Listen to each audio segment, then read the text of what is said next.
We will not relent until Kanu detained IPOM members regain freedom. Ohanaeze. Welcome to the news. And now the news in detail. Nigerian Igbo socio-cultural group Ohanaeze has said that it will not relent till the leader of the indigenous people of Biafra, Nnamdi Kanu, and his members regain their freedom. Well, I just hope there is something else they would do to make the mind of the federal government to really look towards the part of dialogue. Sincerely, I just wish like if there was a switch somewhere where you can switch, you can just switch and make them see reasons why dialogue is going to be the problem. It's going to be the solution. It will save a lot of lives, save a lot of property, avoid and avert more deaths. And I tell you, everybody will be fine. In fact, that will be what will stand out with this current administration. It will stand this administration out so much that dialogue can be employed, and not just employed. Not just using dialogue to communicate to the people. After the dialogue, the aftermath, what was discussed, issues and solutions that were preferred, these people start seeing practical examples and practical realities. Okay, there was nepotism, there was not fairness in allocation of funds, resources, and appointments. This was start saying that okay, the appointments to come or everything is being reshuffled, and everything balances up. That is what they want. I just wish that at the end of it all, it is going to happen. Ohanaeze aired their views via a press statement signed by the National Publicity Secretary, Ohanaeze Worldwide, Chidozie Alex Ogbonnia. The group said we are unrelenting in our resolve to ensure that the federal government toes the path of wisdom by conceding to the proposal for dialogue and alternative dispute resolution, which will ensure the unconditional freedom of Nnamdi Kanu and all members of indigenous people of Biafra, IPOB, detained across Nigeria. More so, Ohanaeze noted that progress is being made in the case of Nnamdi Kanu as their leader was present in court today for his trial. In the statement titled Ohanaeze Wins as the federal government produces Nnamdi Kanu in court, the group opined that the government has bowed to pressure by producing their leader in court. The statement read: the diplomatic engagement by Ohanaeze Worldwide under the able leadership of His Excellency Ambassador Professor George Obiozo has apparently yielded a positive result as the federal government has, through the Department of State Security, bowed to the overwhelming demands of Ndibo by producing the leader of the indigenous people of Biafra, Nnamdi Kanu, in court. This is one step forward in Ohanaeze's determined moves towards ensuring that the Afaruku Prince is set free in no distant time.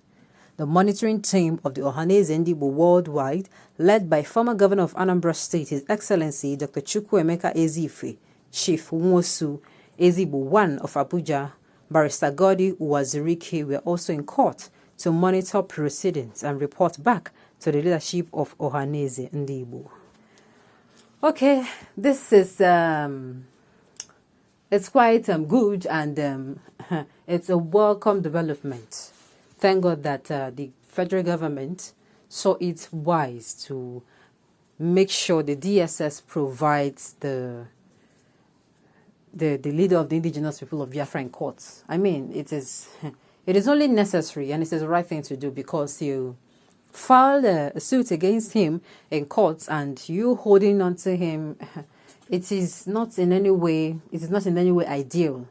It is not in any way ideal. But thank goodness that he was brought. He was looking okay, and his people are happy. At least, okay, he's happy. They are happy. He's alive. Yes, we can see him, and everything went fine. But the issue now is, should this case take this long? It shouldn't, if you ask me.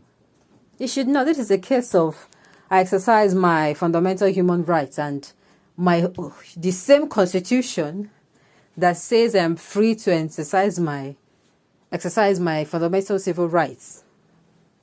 It is not in any way holding the government responsible for detaining me, for holding me back from exercising it. I don't know if you understand me. It is written in the Constitution. The Constitution that you use and you claim to abide by. It is written there that I have the freedom of movement, of speech, of just a civil human right, the movement to movement, the movement to speech and other rights there. Now, this same Constitution, now you use them filing against me. You're putting me in detention without even pronounced guilty by the court. And you have been keeping me. You kept me even when the so-called date for the previous court to be held, for this suit to be held, or this case to be in court, and people come together for this particular case. We're not allowed to go. I hope all these things will be used, or all these things will be counted as failures in the side of federal government, because, of course, we are not just, this particular issue going on is not just for one person. This has a lot. It burns down to almost everybody, because at the end of the day, you look at, yesterday was NSAT's memorial. A lot of things happened. A lot. It was now as if the protests people were doing it afresh. Because it's like the end police brutality. We saw a good would I say handful or bucket full or drum full of police brutality yesterday. People were dehumanized. People were some of them were just passing by and holding flags. Some of them, they gathered there, the police just picked them. And I'm saying, tomorrow, with the fast approaching election, politicians will gather to rally, to campaign, and to ask people to give them their votes. I hope that the same way that these citizens of Nigeria were manhandled, these people will also, the same will be given to them.